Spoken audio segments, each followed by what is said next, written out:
요즘 뉴스에 코로나19에 대한 얘기가 여전히 가장 중요한 부분을 차지하고 있는데, 그 상황이 나아지지 않고 오히려 더욱 나빠지는 그런 경황을 보이고 있어서 우리의 마음을 심란하게 하는 겁니다.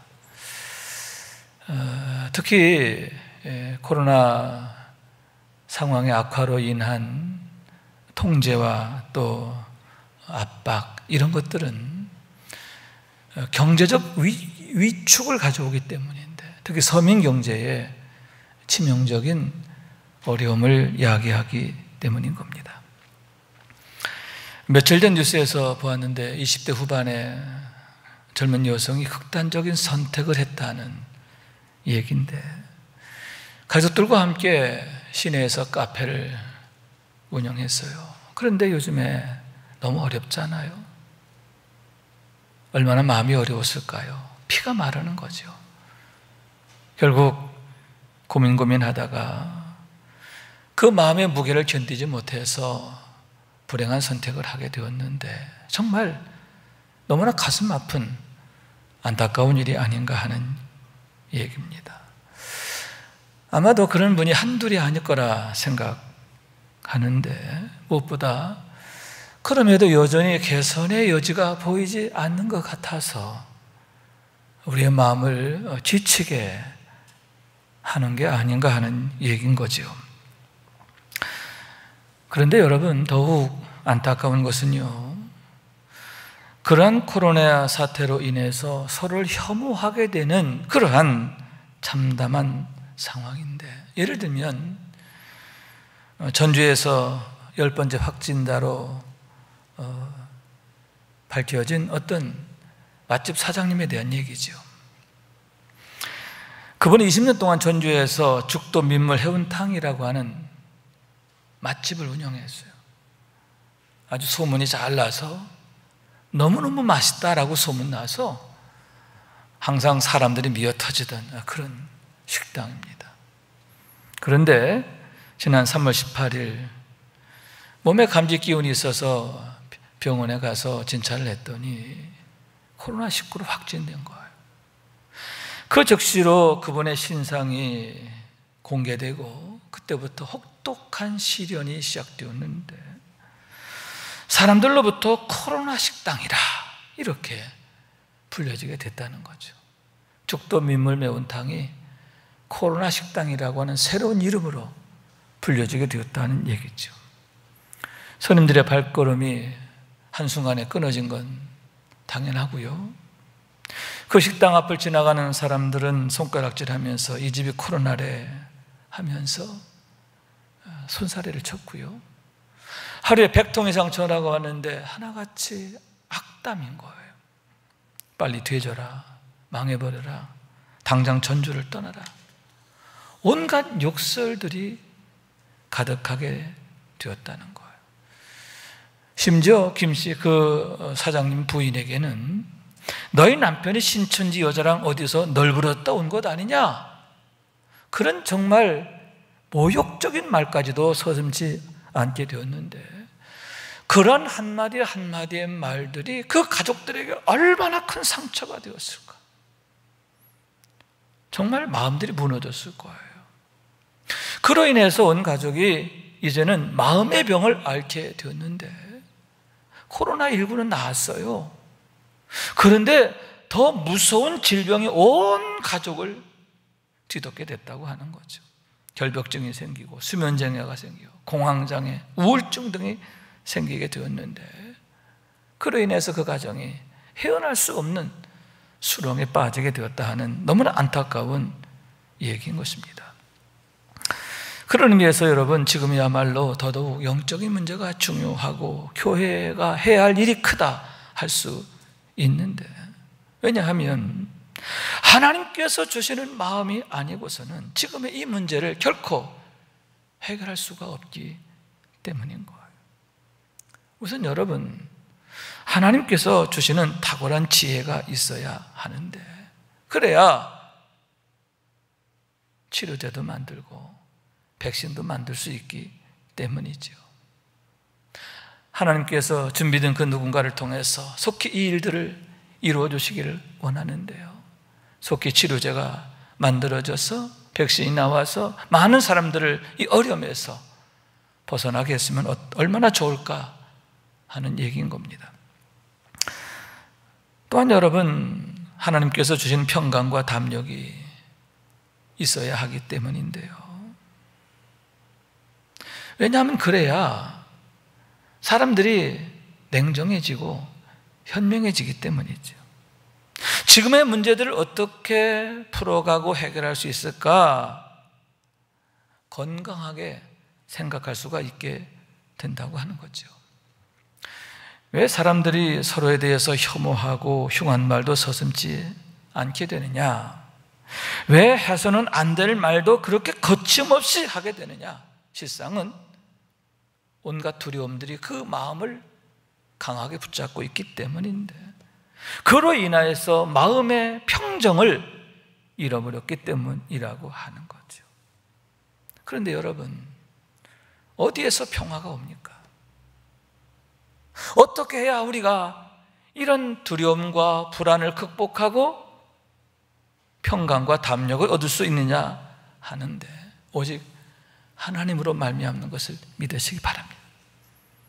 왜냐하면 능력이 오직 하나님께 있기 때문인데요, 하나님의 영이 함께 하시는 사람들에게 바로 그와 같은 평강과 담력이 임하고, 또한 그런 사람들을 통해서 하나님께서는 역사하시기 때문인 줄로 믿습니다.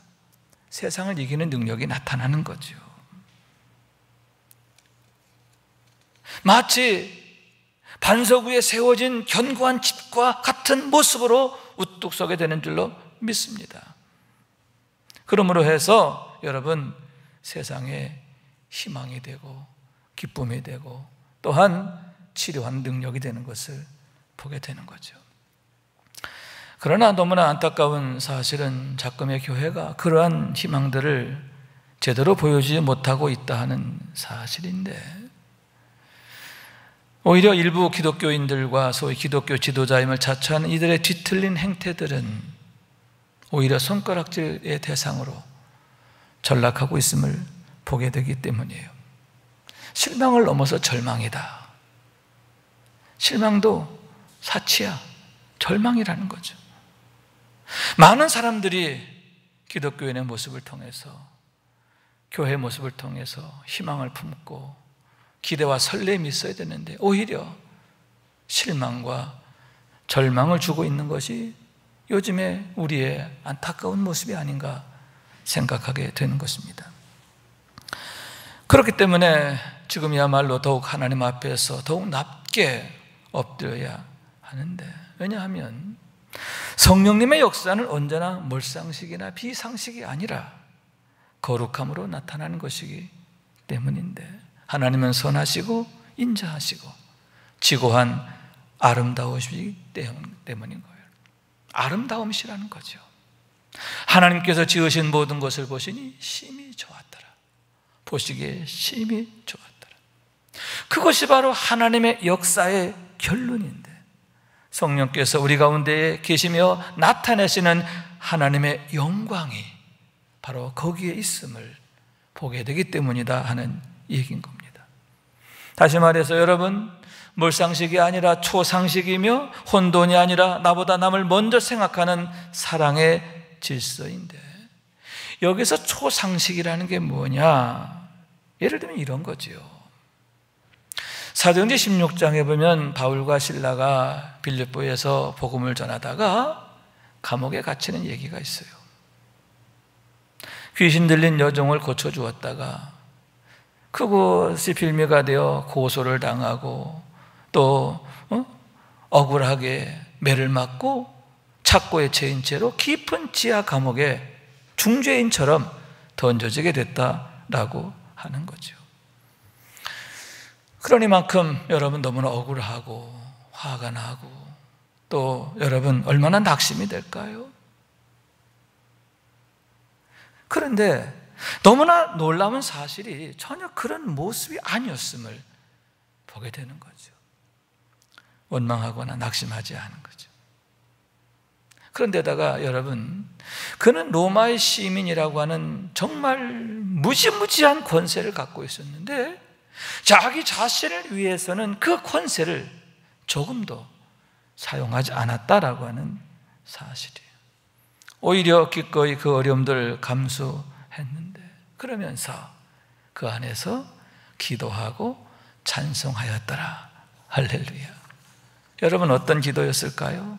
어떤 찬송이었을까요? 먼저는 자신들이 복음을 위해 고난 당하게 된 것에 대한 감사가 아닐까요?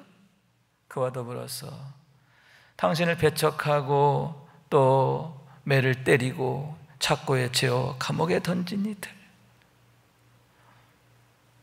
어쩌면 그 성읍 사람들이지요. 그들을 위한 중보기도, 하나님 저들을 불쌍히 여겨주세요, 저들에게 은혜를 주세요. 그 성읍 사람들의 중보기도가 아니었을까 하는 거예요. 그와 더불어서 하나님, 이 모든 것을 통해서 오직 하나님의 뜻만이 성취되기를 원합니다. 자신이 당하는 부당함, 억울함, 고통, 시련, 이런 걸 통해서 하나님의 뜻이 이루어지게 하옵소서. 그 뜻이 뭘까요? 그렇죠, 복음 전파지요. 한 영혼이라도 더 주께 돌아오게 되는 일인 줄로 믿습니다. 구원받고 영생을 얻는 줄로 믿습니다. 죄와 사망에서 건진받고 영생을 얻는 거죠. 변화된 삶을 사는 거죠. 하나님, 그와 같은 일들이 이 모든 걸 통해서 이루어지게 하옵소서.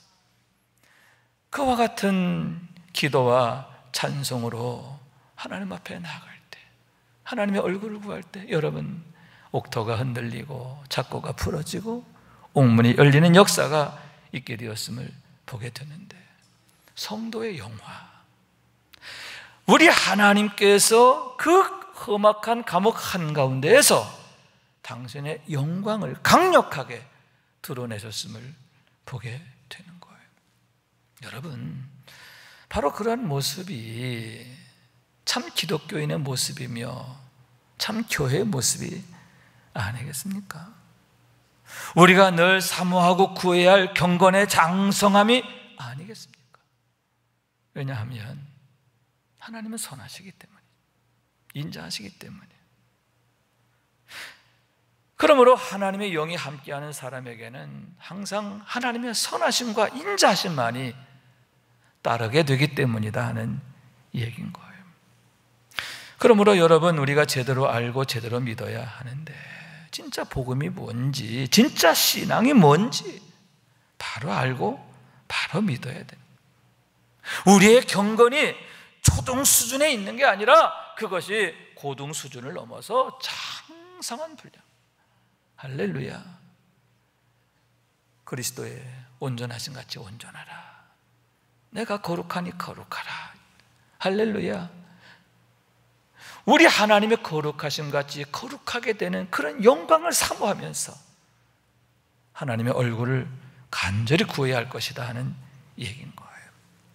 여러분, 우리가 바울처럼 실라처럼 믿음으로 승리하게 되길 원하는데요, 그래서 우리의 삶의 현장에서 하나님의 영광을 보게 되기를 원합니다. 성도의 영화를 경험하게 되기를 원해요.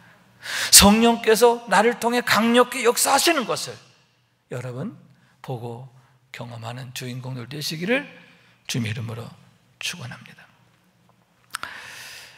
여러분, 그런 의미에서 오늘 본문의 말씀은 또 하나의 멋진 사례가 된다 할 수 있는데, 다름 아니라 예수님의 모친 마리아의 위기 대처에 대한 얘기인 거예요. 예수님께서 갈릴리 가나에서 열리는 혼례식에 참석하셨음을 보게 됩니다. 제자들과 함께 청함을 받았기 때문인데, 학자들의 말에 의하면 그 혼례식 집이 예수님의 친척이다 이렇게 말하고 있는 거예요. 하여튼 예수님께서 제자들과 함께 그 잔치에 참여하셨고, 예수님의 모친 마리아는 일찍부터 그 잔치에서 섬기고 계셨음을 보게 되는 겁니다. 그런데 문제가 생겼다는 거죠. 포도주가 떨어졌다 하는 얘기인 거예요. 여러분, 너무나 큰 위기가 찾아왔는데 이것은요, 쉽게 해결할 수 없는 위기인 거예요. 당시의 사람의 방법으로는 도저히 해결할 수 없는 정말 너무나 치명적이고 어려운 위기였음을 보게 되는 거죠. 왜냐하면 포도주는 잔치 음식 중에서 가장 중요한 거예요. 그런데 포도주는 그게 하루 이틀에 만들어지는 게 아니잖아요. 최소한 몇 년의 준비 과정이 있어야 되는 거예요. 특히 좋은 포도주의 경우에는 작황이 중요한데 특별히 작황이 좋을 때 한해서 좋은 포도주가 만들어지기 때문에 여러분, 좋은 포도주 구하는 것 정말 그 잔치의 성패를 좌우하고요, 그 잔치에서 꼭 필요한 게 포도주인데 그것이 떨어짐으로 해서 심각한 위기 상황에 놓이게 되었음을 보게 되는 거죠. 그런데 여러분, 결과는 정반대가 됐잖아요. 어떻게 됐어요? 그 잔치가 더욱 번창하게 되고, 할렐루야.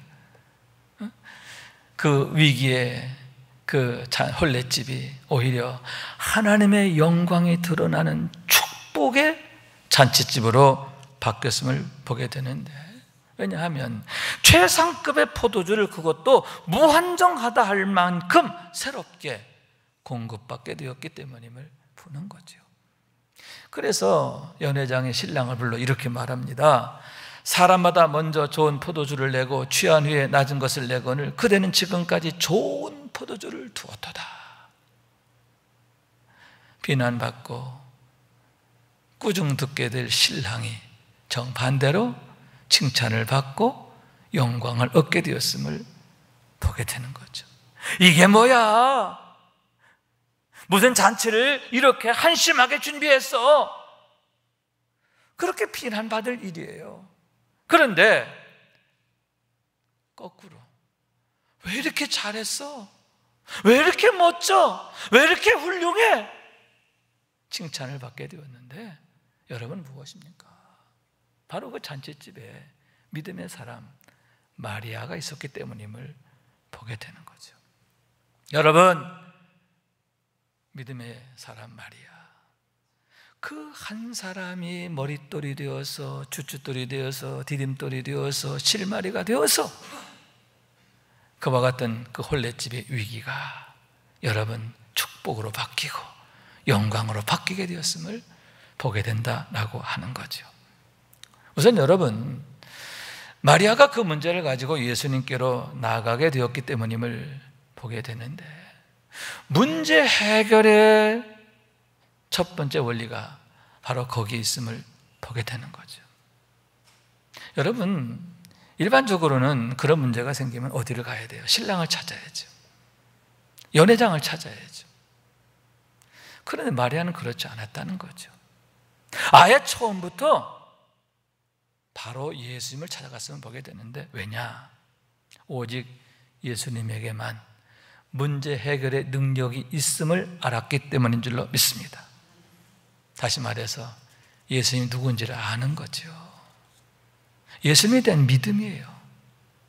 사람의 방법으로는 해결할 수 없어. 신랑도 해결할 수 없고 연회장도 해결할 수 없어. 단 일도 해결할 수 없어. 그러나 내 아들이지만 예수는 할 수 있어. 충분히 할 수 있어. 분명히 할 수 있어. 최고로 할 수 있어. 그런 확신이 있었기 때문에 조금도 주저하지 않고 즉시로 예수님에게로 나아가게 되었고, 그랬을 때 결국 놀라운 하나님의 영광을 보게 되고 경험하게 되었음을 보게 되는 거죠. 그러면 여러분, 그 믿음은 어디에서 연유했을까? 두 가지라고 보는데, 하나는 천사 가브리엘의 수태고지지요. 천사 가브리엘이 와서 마리아에게 이렇게 말합니다. 보라, 내가 잉태하여 아들을 낳으리니 그 이름을 예수라 하라. 그가 큰 자가 되고 지극히 높으시니 아들이라 일컬어질 것이요 주 하나님께서 그 조상 다윗의 왕위를 그에게 주시리니. 아멘. 무슨 얘기냐 하면 일찍이 선지자들 통해서 장차 오시리라고 약속된 메시아가 이제 내 태를 통해서 태어날 거라는 거죠. 그러니까 이제 내가 잉태하게 될 텐데 내가 태에 품을 그 아들이 누구냐? 바로 장차 오시기로 약속된 그리스도다, 메시아다, 예수다, 그런 얘기죠. 여러분, 그러므로 해서 마리아는요, 예수님이 태중에 있을 때부터 알았던 거예요. 내 태에 계시는 분이 바로 그리스도다, 메시아다, 하나님의 아들이다 알았다는 거죠.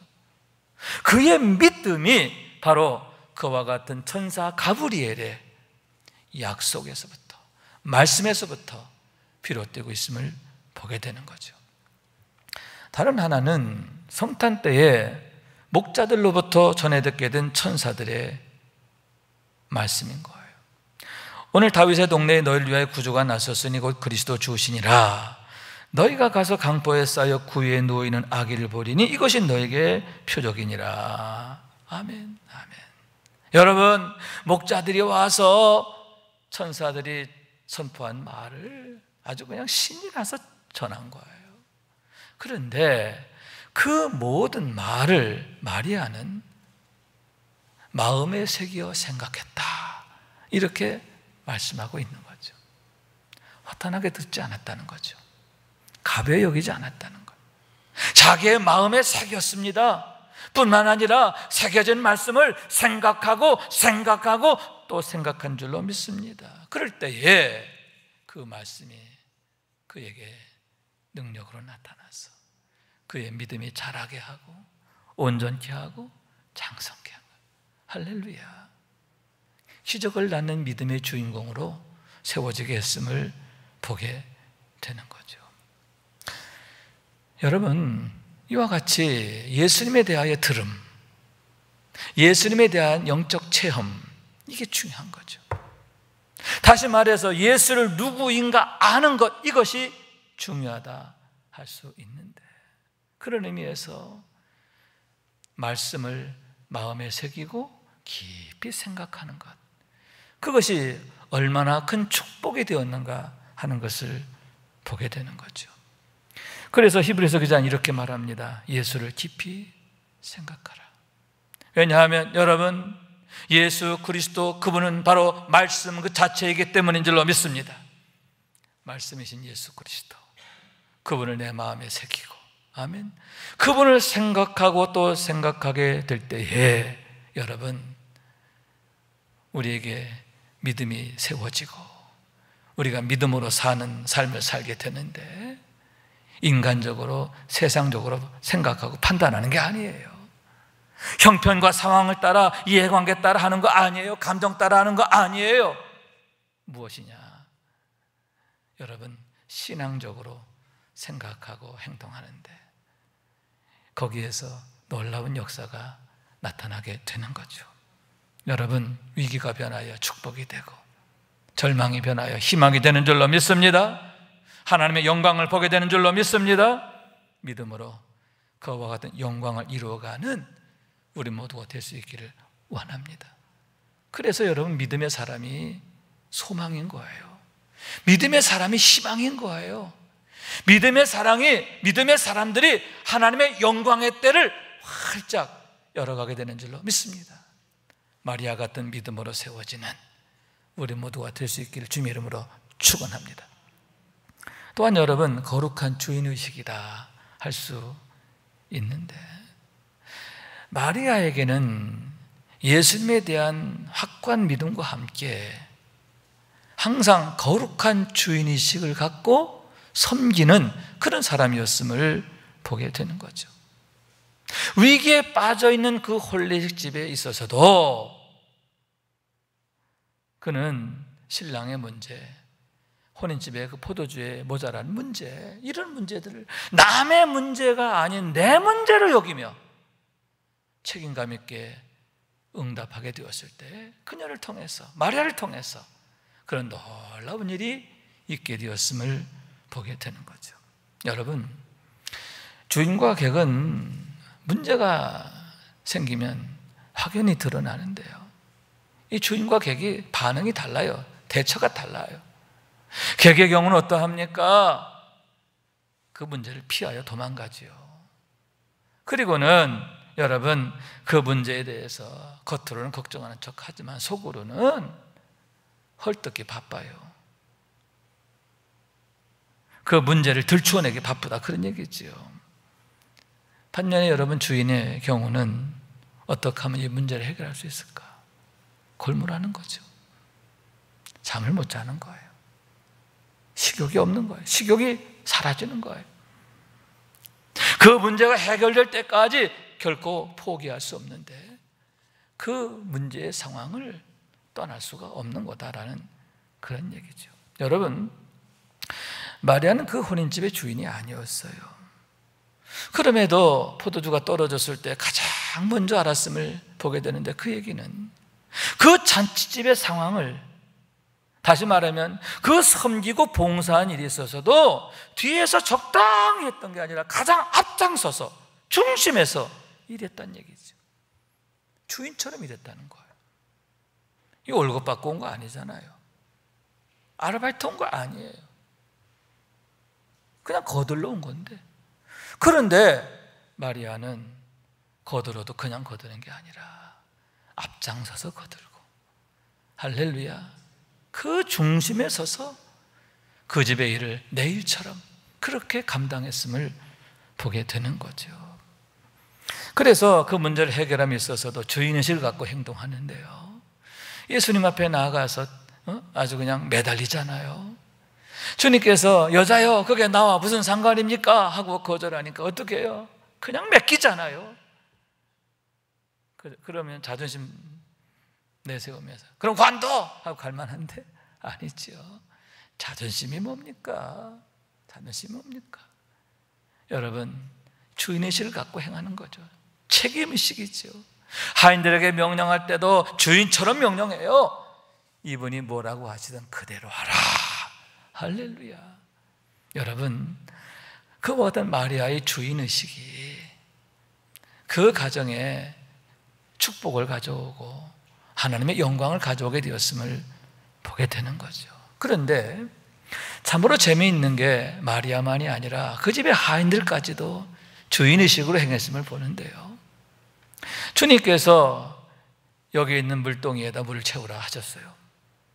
거기에 두세 통 드는 물 항아리 6이 있다 했는데, 여러분, 거기에 물을 채우는 일이 간단치 않지요. 수도꼭지 틀어가지고 슉 하면 나오는 게 아니에요. 멀리서부터 물을 길어와야 됩니다. 한 통 한 통 길어다가 물을 채워야 되는데 그 통이 작지 않다는 거죠. 그런데 아귀까지 채우니라. 무엇입니까? 그 종들이 그 물 채우는 일에 대해서도 여러분 자기 일처럼 했음을 보는 거죠. 주인의식을 갖고 했다는 거죠. 얼마나 신실하고 충성된 모습인가 하는 이 얘기인데, 여러분, 그랬을 때 그 하인들까지도 그 영광의 주인공으로 참여하게 되었음을 보게 되는 거죠. 연회장은 물로 된 포도주를 맛보고도 어디서 나는지 알지 못하되 물도온 하인들은 알더라. 정작 연회장은 몰라요. 그 연회를 총괄하는 연회장은 어떻게 해서 이렇게 좋은 포도주가 갑자기 생겼는지, 어떻게 다른 사람들은 처음에 좋은 거 내다가 나중에 나쁜 거 내는데 이 집은 거꾸로 더 좋은 포도주, 최상급의 포도주를 이렇게 술 취한 다음에 내는지 몰랐단 말이죠. 그런데 누구는 알아요? 하인들은 알더라. 마리아는 물론이고요, 하인들까지도 아는 거예요. 여러분, 마리아와 함께 그 하인들이 하나님 나라의 그 영광, 하나님 나라의 그 역사에 중심적으로 참여하게 되었음을 보게 되는 거죠. 여러분, 여기서 우리는 중요한 교훈을 얻습니다. 주인의식을 갖고 신앙생활을 해야 한다는 거예요. 종의 마음이 아니라 아들의 마음이 되어야 하고요, 객의 심정이 아니라 주인의 심정으로 해야 한다는 거예요. 우리가 교회 일에 대해서도, 또 하나님께서 우리에게 맡기신 직분에 대해서도 하나님 나라의 모든 일에 있어서 객이 되지 말자. 우리가 주인의식을 갖고 내일처럼 여기면서, 할렐루야, 그러면서 마음을 다하고 사랑을 다하고 충성하게 될 때에 여러분, 하나님께서는 그러한 자들을 통해서 일하시는 거예요. 당신의 영광을 나타내시는데, 여러분, 포도주도 그냥 포도주가 아니잖아요.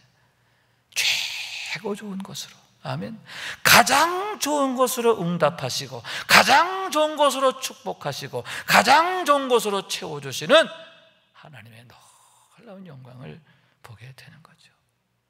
여러분, 이런 영광을 경험하게 되는 우리 모두가 될 수 있기를 원합니다. 11절 말씀을 함께 읽습니다. 시작. 예수께서 이 첫 표적을 갈릴리 가나에서 행하여 그의 영광을 나타내심에 제자들이 그를 믿으니라. 아멘. 예수님께서 이 기적을 행하심으로 해서 어떻게 해요? 제자들이 믿게 되었다는 거죠. 마리아의 믿음이 이제는 제자들의 믿음으로 옮겨가는 거예요. 할렐루야. 여러분, 무슨 얘기입니까? 그 얘기는 새로운 시대가 열리고 있음을 나타내는 게 아닙니까?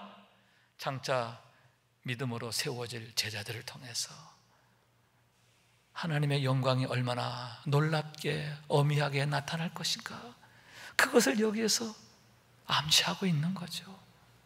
그리고 결국에서는 그런 놀라운 일이 현실이 되었음을 보게 되는 거죠. 제자들 한 사람 한 사람을 통해서 여러분, 땅끝까지 세계 방방곡곡에 주의 복음이 전파된 줄로 믿습니다. 위기가 변하여 여러분 축복이 되고 영광이 된 역사들이 일어나는 거예요. 믿음의 가문들이 세워지고 또 세상이 바뀌고 역사가 바뀌는 놀라운 일이 있었음을 보게 되는 거예요. 그런 의미에서 여러분, 우리가 여기서 한 가지 우리 자신에게 질문해야 되는데, 그것은 내가 어떤 믿음이냐 하는 문제죠. 나는 과연 하나님 앞에서 어떤 믿음으로 서 있느냐 하는 그런 문제를 가지고 질문해야 한다 하는 거죠. 나는 과연 하나님이 찾으시는 그 한 사람인가? 위기의 그런 문제 앞에서 나는 과연 어떤 모습이고 또 어떠한 그 역할을 하게 되는가, 그런 얘기죠. 그런 면에서 여러분, 우리 주님이 찾으시는 한 사람, 주님이 쓰시는 한 사람, 주님께서 당신의 영광을 나타내시는 그런 한 사람으로 쓰여지는 것이 얼마나 축복이고 영광인가 하는 얘기인 거예요. 여러분, 가나 혼인잔치가 뻑적지근한 사람을 통해서 되어진 거 아니에요. 그 볼품없는 한 여인, 그죠? 예수님께서 30대가 넘으셨으니까 마리아의 모습도 이제는 50대 이상, 그죠? 그 할머니죠. 그 보잘것없는 할머니. 그런데 그 할머니 보통 할머니가 아니죠. 큰 믿음의 사람. 아멘. 아멘. 그 한 여인을 통해서 가나의 기적이 일어난 거죠. 아멘. 그 보잘것없는 하인들을 통해서 그 가나의 기적이 일어나는 거예요. 여러분, 마찬가지로 하나님께 우리 한 사람 한 사람을 통해서 이런 일들을 이루시기를 원하신 줄로 믿습니다. 그러므로 우리가 구할 건 두 가지예요. 하나는 뭐냐? 온전한 믿음이죠. 마리아가 예수를 아는 온전한 지식으로 예수님께 달려나왔던 것처럼 여러분, 항상 하나님의 주권을 고백하며 능력이 오직 하나님께 있음을 고백하며 하나님의 방법을 구하고 하나님의 은혜를 구하고 하나님의 능력을 구하게 되기를 원해요. 그 얘기는 인간적으로 세상적으로 생각하지 말고 신앙적으로 생각하고 영적으로 생각하라, 그런 얘기지요. 다른 또 하나는 주인의식이다. 손님이 되지 말고 주인이 되자. 아멘. 하나님 나라에 내가 주인된 마음으로 주인의식을 가지고 충성을 다하게 될 때 여러분, 하나님께서는 그를 통해서 축복과 영광을 나타내시는 거예요. 축복의 머릿돌 되게 하시고 주춧돌 되게 하시고 디딤돌 되게 하신 줄로 믿습니다. 가나의 그 기적이 저와 여러분을 통해서 우리 가정에 나타나고 또 우리 일터에 나타나고 이 시대에 나타나게 될 것이다 하는 얘기인 거예요. 그런 축복의 문을 활짝 열어가는 마리아 같은 한 사람, 아멘. 또 그 하인들과 같은 한 사람 되어지는 우리 모두가 될 수 있기를 주님 이름으로 축원합니다. 주님의 은혜가 더욱 여러분과 함께 하시기를 주님 이름으로 축원합니다. 우리 함께 말씀 생각하면서 기도한 마음으로 찬양합니다. 땅끝에서 주께서 주신 동산에 땀 흘리며 씨를 뿌리며 내 모든 삶을 드리며 날 사랑하시는 내 주님께 비바람 앞을 가리고 내 육체는 쇠잔해져도 내 모든 삶을 드리리 내 사모하는 내 주님께 땅 끝에서 주님을 맞으리 주께 드릴 열매 가득 안고 땅 끝에서 주님을 배우리 주께 드릴 노래 가득 안고 땅의 모든 끝 찬양하라 주님 오실 날 예비하라 땅의 모든 끝에서 주님을 찬양하라 영광의 주님 곧 오시리